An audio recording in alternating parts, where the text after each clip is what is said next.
Bonjour et bienvenue à une nouvelle critique de Manga Anime Fan. Aujourd'hui, je vous parle du tome 7 de Buzurenkin. Donc, oui, vous allez me dire, il y a beaucoup de critiques de Buzurenkin de ce temps-ci, mais je passais toute la série, puis j'étais en train d'essayer de les clencher pour la première fois de ma vie. Puis, c'est ça, c'est pour ça. Donc, tome 7 avec Poursuite ouverte comme titre, comme le titre ici. C'est le temps de retrouver nos héros en mode nous sommes en fuite et des fugitifs de l'armée Renkin pendant que Papillon et Yuka s'allient.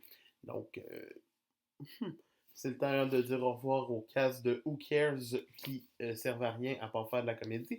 Preuve, oh, c'est quoi les premières pages du tome? C'est quoi les premières pages des comédies? Who cares? C'est pas ça qui est bon dans cette série-là, c'est l'action. Et l'action, il y en a beaucoup dans ce tome-là, c'est quand même intéressant. Une fois que tout le monde est parti. Gotha, le nouveau, qui est juste là, se ramasse à affronter le chef de l'armée, en fait, pas le chef de l'armée, mais c'est Iwatari, le gars avec du feu du tome précédent, et sa gang de tueurs, dans le fond. Voilà.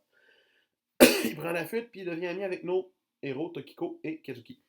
Euh, Bien sûr, Papillon nous refait des styles intenses dans ce tome-là, mais on a un grand moment de petit plus de camaraderie, de petites promenades, de travel the world. Même s'ils vont juste quelque part plus loin un petit peu, avec des buts. On en apprend un peu plus sur comment que Tokiko a eu le- le- le- la plaque. Ah, on va appeler ça une plaque. Pour que justement Katsuki soit en vie. Dans un léger flashback dans l'épisode 0. Sinon, on a un combat, vraiment un, à peu près, il y en a un petit peu plus après, où c'est que c'est vraiment intéressant de voir un Renkin automatique qui attaque tout et qui finit par tuer son propre maître. C'est vraiment intéressant. L'autre qui utilise un Renkin pour rapetisser quand tu te fais toucher de 10 fois. Tu sais, comme tu perds 15 centimètres parfois qu'une bulle éclate à côté de toi, puis pendant ta nombre, ben, tu disparais. Puis ben, Tokiko est comme rendu à 30 centimètres de grandeur, ce qui est juste vraiment adorable de voir.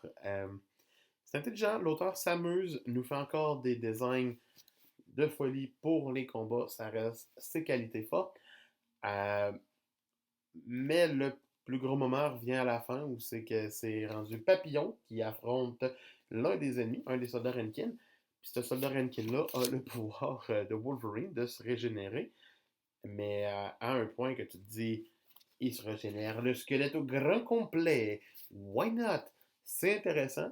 C'est un tome qui m'a surpris quand même, mais qui a de très longues longueurs.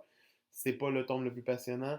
On se rapproche de la fin, mais il n'y a pas vraiment de but à part aller retrouver le pourquoi du comment, puis faire en sorte que Kazuki ne devienne pas un victor. Puis on passe de genre 40 jours à 28 en un chapitre. Donc, pour ces raisons, le tome 7 de Buzurankin se mérite la note de 14 sur 20. Euh, mais ça reste quand même pas une série que. Je m'attendais à ce que la série soit pire que ce qu'elle est. Donc, c'est un Manganim fan qui vous dit on n'oublie pas de liker et de regarder la vidéo la plus récente. C'est tout ce que je vous demande. Bye! À demain!